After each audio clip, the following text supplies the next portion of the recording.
Space is a very crowded place these days. Hundreds of satellites daily beam information back to people like Lin Ji. He's made a name internationally for his ability to provide valuable information to those working in disaster zones. An expert in radar remote sensing, Associate Professor Ji and his team have invented a technique for automatic analysis of data from interferometric synthetic aperture radar, or INSAR as it's commonly known.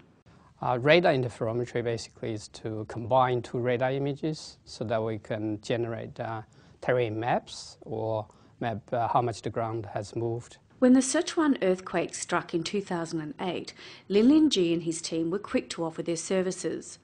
Drawing data off a Japanese satellite, the team worked around the clock to interpret the data. They then fed the results back to Chinese authorities so that resources could be sent to where they were most needed. On the image, it actually shows how much the ground has displaced. Usually people will think, okay, the epicenter will be damaged the most, but that's not the case. It's really where the ground moved the most that would produce the most damage. So by looking at the map we produced, they can actually say, okay, we should send a team there instead of to the epicenter. This unique capability has since been applied in Australia's Victorian bushfires and floods in the east and north of Australia. Radar sensing has the capacity to cut through thick smoke and cloud cover, going where conventional optical and infrared sensor just can't reach. For people on the ground, they say, well, okay, there is a gap here. You might be able to get out via a road over there.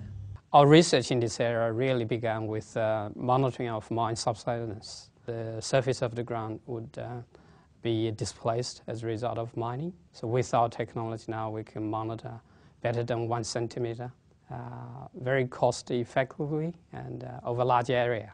The UNSW team's expertise is now being used by Chinese authorities to detect illegal mining activities. The project is about to map the substance due to underground mining and using that information to pick up illegal mining sites. This is the legal mining site.